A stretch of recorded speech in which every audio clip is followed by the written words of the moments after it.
Friends, you're here with me, Jen the Taxidermy Witch, and we are in this great, amazing book on Conjure. It is called Old Style Conjure, Hoodoo, Rootwork, and Folk Magic by Stark Sauce. And we're into the chapter where it's talking about places of power. We're about halfway through the book, and so far I've read the whole thing to you guys, except for the introduction, some bits on card playing, and some other small bits on historical ancestors, which I will be getting back to. It's just I'm skipping through those tiny parts, getting through this book. We just got done talking about the first places of power, which is a graveyard. Now, as I guess a disclaimer, if you don't know about Conjure, Conjure involves the Holy Bible and Christianity. You don't have to be Christian to use Conjure. I'm not Christian, and I'm using Conjure. However, Christianity has been a part of my background growing up, so I understand a bit of the tools at hand here. You can still do these workings without the Bible. It just would not be called Conjure at that point, because when the slaves came from Africa to North America, they were forced not only to be slaves, but to be Christians and read the Bible and worship Jesus. So they were hiding their magical practice within the Bible, and in hand started using things like Psalms and the Lord's Prayer to assist in their workings. So yeah, you can take the Bible out, but it's still working. It's just not Conjure at that point. Okay, so we're talking about the Crossroads. Crossroads is super exciting. I have here some Crossroads dirt that I've collected, and I also write down on the back like where I collected it. You know, the roads that cross. I write that on the background so I know where this dirt came from. Okay, the Crossroads is the next most powerful place I want to talk about. What is a crossroads? A crossroads is a place where one road crosses another, or where more than one road meets. So, a three-way stop, so a four-way stop, or more at one intersection. That would be considered a crossroads. In the old days, before paved highways, there were plenty of dirt roads that crossed, or even three roads that met. But nowadays, all city roads are paved, and it is getting hard to find dirts in some rural areas. Working with the crossroads in Conjure is very peaceful work.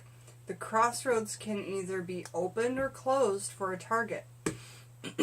It's important that you understand the difference between works that open the roads and works that close the roads. I'm going to try to explain and give a few examples of works and why one might need to do them.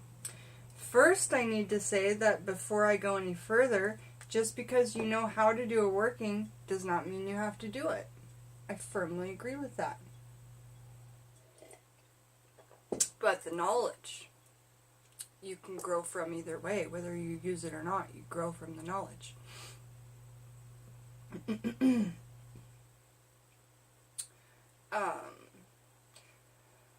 Doesn't mean you have to do it. I also want to remind y'all that every action causes a reaction, and this work should always only be done if it is justified. Like I was talking about before, you have to justify your work in this, or you shouldn't be doing it in this style of magic and witchcraft. If the target has the knowledge and knows how to do reversal work, then you could get hit with your own work, like if they were a witch. If the person you were targeting was a witch or did workings, we don't always know, you know. Then you could get hit with your own work as if it was unjust. That's a biggie. As if it was unjust. Okay? Don't let the simplicity of this work fool ya. It is very powerful and should never be done in anger. Always you should remember that any work that is done can be undone if the target knows what they are doing. And you alone are responsible for the work that you do. Let me know if you guys want me to make a video about how to tell if somebody's put a spell on you. Because I'm not the expert on the subject, but I could tell you what I do know. And when I figured out more than once that there was a spell put on me, so sure, I'd love to know how to throw it back. I know how to do it, I don't feel I'm strong enough in it yet, so I'm growing in that area for sure. The dog barking outside is driving me absolutely mad, so I apologize if I seem a little tense. It's something that I couldn't stop even if I went out there, so. It's the neighbor's dog, not our dog. Don't let the simplicity of this work for you. Also, you should remember. Okay. What exactly does it mean to close someone's roads? It basically means to block them or to stop them from moving forward in life. The crossroads can be worked with to stop promotions, to stop judgments in court, to stop slander, to stop an enemy from moving against you. The list goes on and on. I want to give one more bit of caution here. Once you do the work, it is out of your hands and there's no turning back and no stopping the work. It is in the hands of the spirit once it is done. So always be mindful of the works that you do. Peggy used to tell me, because I used to get mad at a girlfriend or something and write a note about how I was so mad at her. And one time she found this note, like I'd written it before bed and then went to sleep, and she's like, I know you slept on it, but do you still want to send this? Because sometimes all it takes is a good night's sleep. And you just rethink it, and when you're not in that hot, passionate moment, sometimes writing the note is enough to get it out and make you feel better. To be 1,000% honest, give that a try if you have anger issues. And it's not a journal, it's just writing a note like you're really going to give it to the person. And sometimes you don't need to do it, And sometimes you feel like, ha ha ha, I read a note about you that you didn't, and like you feel like you still have this upper angle. Just because that never works. It just pisses people off. And that's why more than half the reason why I do magic is because it works better than talking to people face to face. Because I have tried, and the people that I do workings on are people I've tried till I'm blue in the face to talk to like humans, but they just can't get it. So now I just sit back and be quiet and just do this, But that's something to think about because it is in the hands of the spirit once it's done, so always be mindful of the works you do, and sometimes it just needs a good night's sleep to think about something. They are your responsibility alone. Back in the day, very few folks owned cars, so there wasn't as much traffic on the roads as there is today. And it was easy to get dirt from the center of the crossroad. Like right in the center, Right where they meet, that's where you're supposed to be gathering it from. That's not where this is from. This is from, like, the corner right there of the paved edge. I should be getting it from there. So, I'm going to get me some better crossroads dirt. Because there's lots of rural roads out here, My parents' road, I should get it from there. I kind of like this one that's sticking out. I just liked it the way it was. There we go. Bring it back in, Jennifer. Okay. Back in the day, few folks owned cars, so they're, okay, into the center. As times have changed, workers have had to adapt to the changes, and now unless I can find a dirt crossroads, I take dirt from the corners of the crossroads. Oh, cool. I was doing what she does. Also, if you had a friend in construction, you could ask them to get it right from the middle for you. Send them to lunch, like if your loved one is one, just send like an empty mason jar in their lunch and be like, bring me home some dirt from the middle of the crossroads, honey. Enjoy your tarts. I'm so clever, aren't I? There may come a time when you feel it is justified to stop someone for whatever reason. Wait, I have been known to wait until the wee hours in the morning. I'm sorry, I forgot one bit. I have been known to wait until the wee hours of the morning when most folks are sleeping to take my broom and dustpan to the corner of the crossroads on a dry dirt road before the dew falls. Oh, and sweep the dust up. That's a great idea. But most of the time I take it from the corners. There may come a time when you feel it is justified to stop someone for whatever reason. You can do this work by taking their photo or name. So we should do a video on this again. I didn't pre-read this one before we made the video. So when you feel it's justified, when the time comes, because it will take time,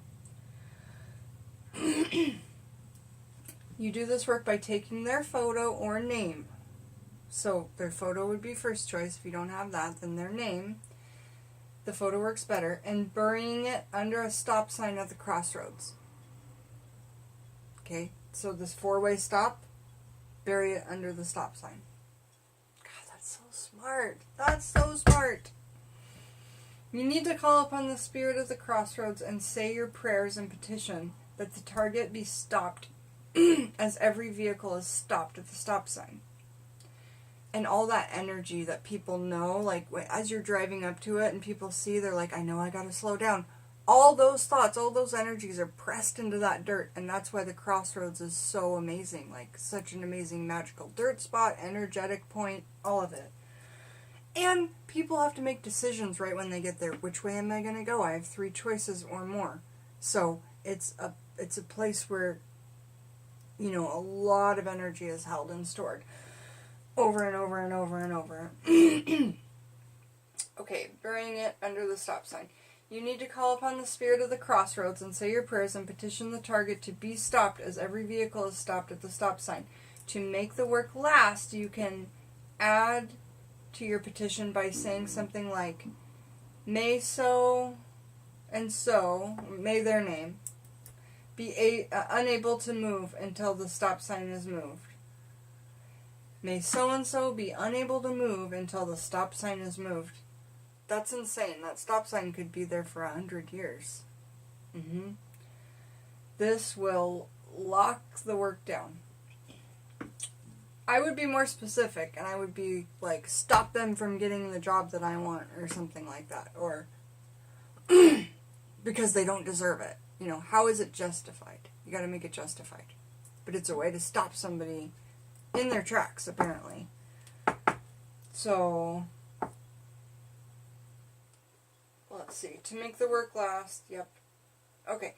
I was taught that the crossroads represented the number 4 or 5, which makes sense because 4 stops, or more, 5, because it said a crossroads is 2 roads that cross or more.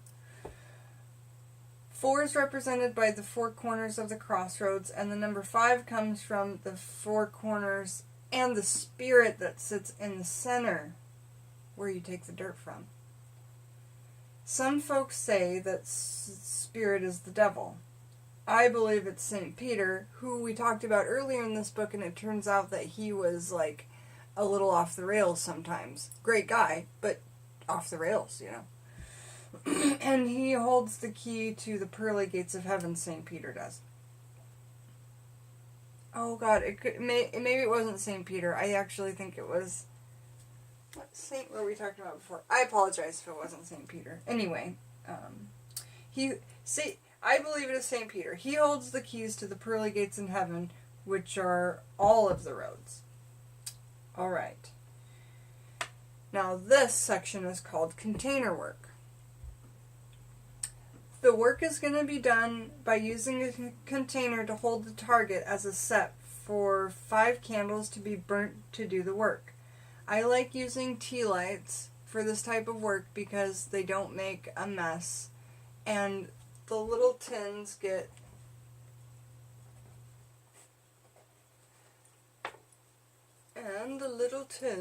hot, which in turn heats up the work. A small glass jar is used to hold the work.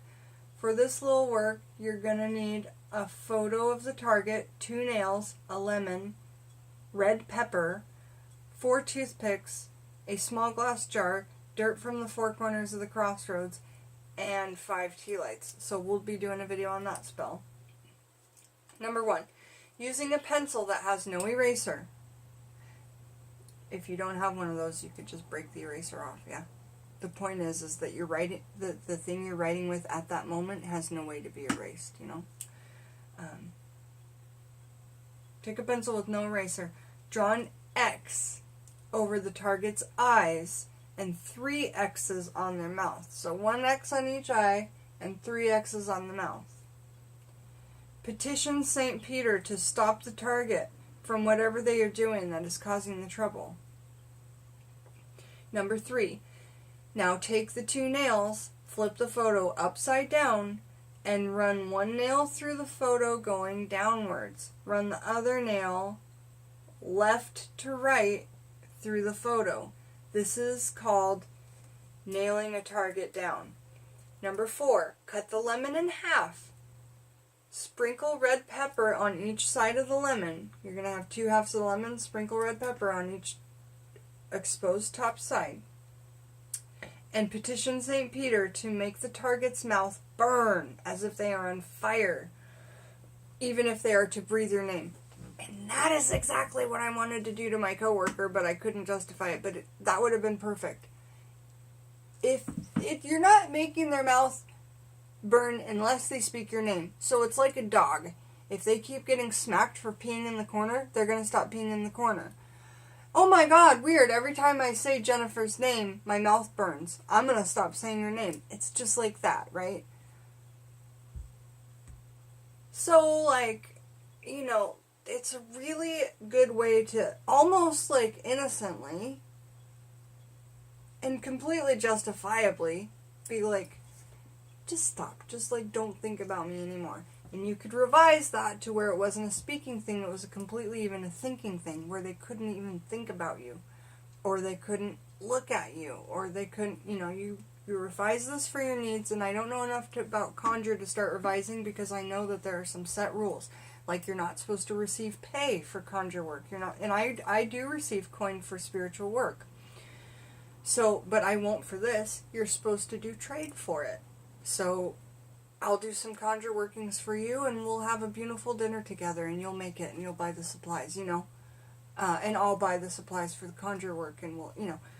And I really love that about it, because it brings people closer together. It's not, like, which will make the work better if you know the person. Like, I'm about to cry, because it just all makes so much sense. And I get really emotional, especially when I'm touched in a happy way. So, alright. So where are we? I'm crying in the middle of a Conjure spell. That's hilarious. That's the kind of girl I am. Number 5. Place the photo between the 2 pieces of lemon, and now you've got those halves, and in the middle is the photo. So you put the lemon back together, basically. Number 6. Use the toothpicks to hold the lemon pieces together so that stays in there. Number 7. Place the lemon in the jar and cover it with more red pepper and the Crossroads dirt. You might not need a jar this big, 1/2 the size, you know. One big enough to fit a lemon, a picture. One big enough to fit an orange, basically. Because a lemon's smaller than an orange, and then you've got the other supplies, yeah? But these kind of jars are great. This would be too small because I couldn't fit a whole lemon in there. It's almost big enough, but not enough. Okay, so place toothpicks, place the lemon in the jar and cover it with more red pepper and the Crossroads dirt. Number 8, seal the jar. Once the jar is closed, you should never open it again. And I'm guessing that means even if you wanted to reverse it. And that's why you should really make sure that you want to do this stuff, you guys, is because it might not be able to be reversed. You know? Shake the jar and call the target's name. Pray your petition after calling. You will do this 3 times. This is called working the jar. Cool. I like that. Working the jar. Having done this, you are ready to place your candles in the setup. The setup is the way you lay your candles out over the work. This is very important because you can actually cross yourself up if you try to do a road opening work for yourself and you set out candles in the wrong layout. So really know what you're doing with road opening stuff, because you don't want to put it back at you, right? It's like, it's pretty intricate stuff that, you know, like, and it sounds like it can't be reversed. Be careful. I made this road opener oil, which I will attach. Can you see the key in there? There's loads of things in there. Oyster shells from my family, mandrake root. Do I have feathers in there? What kind of taxidermy do I have? I'll have to rewatch the video, but Crossroads dirt's in there, loads of other things. But I love the key shining in there. And then when you go to stir it, the key stirs the ingredients. So, I will link this in the description. So, make sure the candles are set up correctly, otherwise you're going to put it back onto you. You are going to lay the candles out top to bottom. No. Lay the candles out top, bottom, left, right. Meaning you are going to cross over the jar to lay the candle down. So if the jar is here and you go from top to bottom, you've crossed the jar once, right? And then you go from left to right, you've crossed the jar again. You've made a crossroads. That's completely symbolic.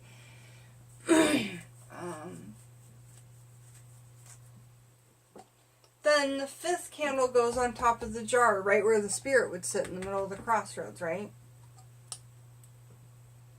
In there.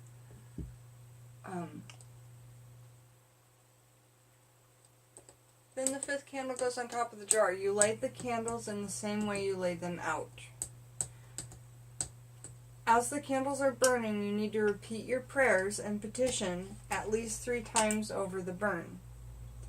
Then the next day, you repeat the whole process of working the jar again. Keep working the jar until you see results. Once you have achieved positive results, the desired outcome, you can either keep the jar or you can throw it away in running water. Like, I would think that to me would mean a river, a stream, and maybe an ocean, but probably the river stream is more of a running water. This work may seem harsh to some, but Conjure is not all sugary sweet, why I'm totally attracted to it, plus it uses bones. You have to remember that this work was birthed out of slavery, and then I'm going to use my own words here, out of suffering, out of pain, out of forced religion, out of taking them from their home where they knew the herbs, knew the roots, their families were, that was their home for generations, taking them up here, which is like alien, and then forcing them to be slaves, beating them, hanging their friends and family members in front of them. Can you imagine the kind of work that would come out of that anger? That's what this is. And I'm not saying that it's not justified. It completely is. And I feel like I have the same kind of anger in me-ish. Not at all, I'm not comparing myself to have been through things like that. I'm just saying I feel like that anger I just described, I have a little bit of that in me. And I don't think that we all do.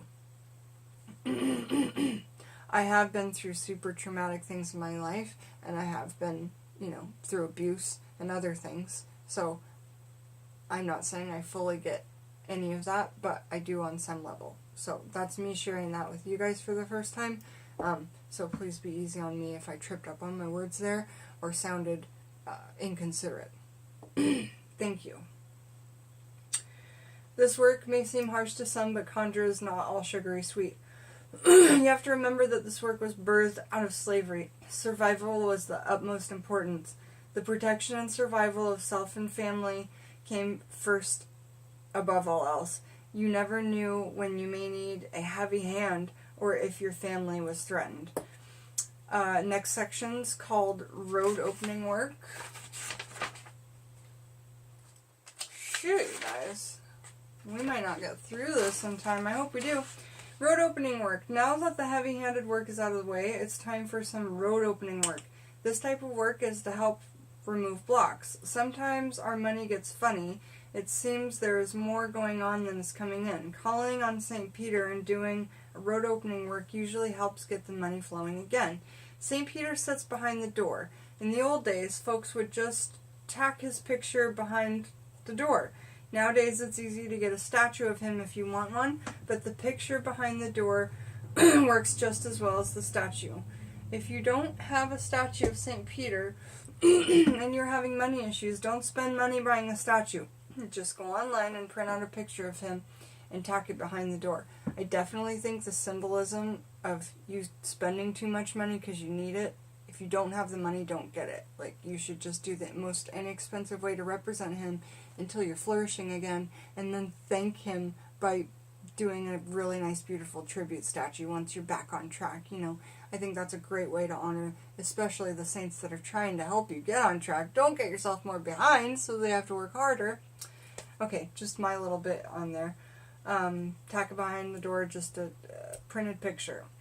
For this work, you need a can, a bright yellow candle. We'll do a video on this, you guys. A bright yellow candle, dirt from the four corners of your house, dirt from the four corners of the crossroads, 3 tablespoons of sugar, and you have named each one God of the Father, God of the Son, God of the Holy Spirit, and some change from your pocket. Pray over each of the ingredients and then add them to the can. Make sure you are petitioning St. Peter as you are praying over the ingredients is just like adding your intention. Okay? Truly, in my opinion. Truly, in my opinion. Make sure you are petitioning St. Peter as you're saying your prayers to ask him to remove all blocks from your life and to open the roads of money and prosperity to enter your home. Remember, you don't have to have money to be prosperous. To make sure that you add both money and prosperity to your prayer and petition, once you have the can loaded, meaning that all the ingredients have been added, then you need to pray over your candle before placing the candle in the can and lighting it. It is important to pray over the work daily and keep the can behind the door for St. Peter to work. I love that! You can keep this working going to keep a flow of money coming into the home. Okay, the next section is called Conjure Bags and Packets, and we're at 27 minutes, so I have to apologize if for some reason the video cuts off. We're almost done, but if it cuts off, oh, we're not almost done.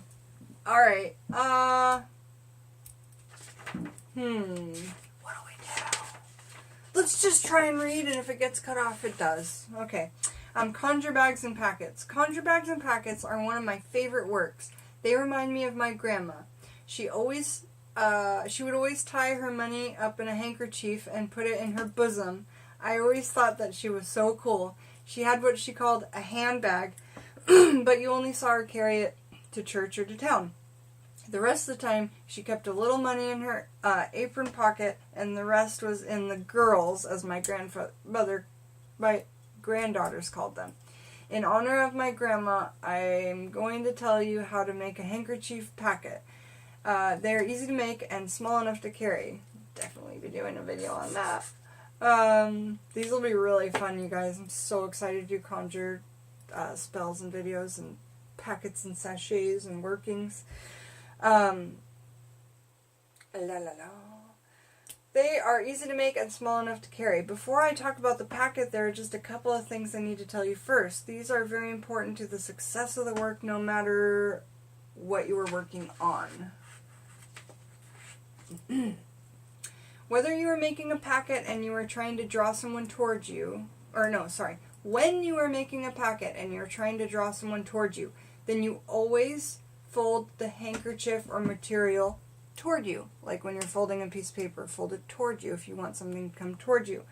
If you are trying to remove something, then you will want to fold it away from you. Okay, very, very, very important, and that comes up in all kinds of magics. So that applies everywhere around the clock in witchcraft, as far as I know. I'll talk more about this further in the book, but it's really important you remember this because you could cross up your money bag by folding the handkerchief away from you for a money packet. I don't want y'all to say, well, Star said. Nope, she didn't. You will find places where I repeat these instructions because they are really important. For the packet, you need a new white handkerchief and dirt from the Crossroads. You can, new white handkerchief, like brand new, not been used, yeah? And dirt from the Crossroads. You can either take dirt from all four corners or you can get just dirt from one corner. You also need a small rock from a bank. The day before you make your packet, set the rock in a tea light setup and call on the spirit of the banking to fill the rock with the power to put in prosperity. You need a photo of yourself that you have burned to ash. I need to do a couple of those. A small magnet to draw, and 4 coins from your wallet. You need 4 tea lights for the setup to set the packet once you've finished. Number 1, lay out the handkerchief on out flat on the table and then fold it halfway, bringing it towards you. Number 2, run your hand over it a few times to get a crease so that you will know where to place your ingredients. Just a small reminder, you should be praying your petition the whole time. Adding your intention, praying your petition, okay? Number 3, now load your ingredients into the hanky. Pick up each ingredient and hold it close to your mouth. Say your prayer and petition over each of the ingredients like this in your hand and covering it so your words physically go around it and touch it. I think that's so magical and so cool, by the way. Yeah. Load your ingredients, say your prayer. And then place it in the center of the hanky on the crease line. Adjust the ingredients so that they are kind of a pile on top of each other. Once you have them in place, you need to feed them before you wrap them up in the hanky. When I say feed, I mean put a little oil on them or a little whiskey. 5, fold the hanky in half, making sure your ingredients stay in place. This is tricky part. You make sure you are praying your petition the whole time you are working. 6, now catch each side of the hanky. Now catch each side of the hanky as close to the ingredients as you can because you're going to have to fold the hanky toward you without losing the ingredients. Number 7, once you have the ingredients held tightly, then you make 1 roll in the hanky while saying your prayer and petition. You repeat the process until the hanky looks like a thin snake, okay? Like, keep rolling it up. The next step, number 8, is a little tricky too because you are now going to tie a knot in the hanky without letting it come unrolled or losing the ingredients. Now make a loose knot in the hanky. Then you say your petition in a strong voice, and at the end of the petition, you pull the knot tight. That's kind of using knot magic, you know, your intention, your time.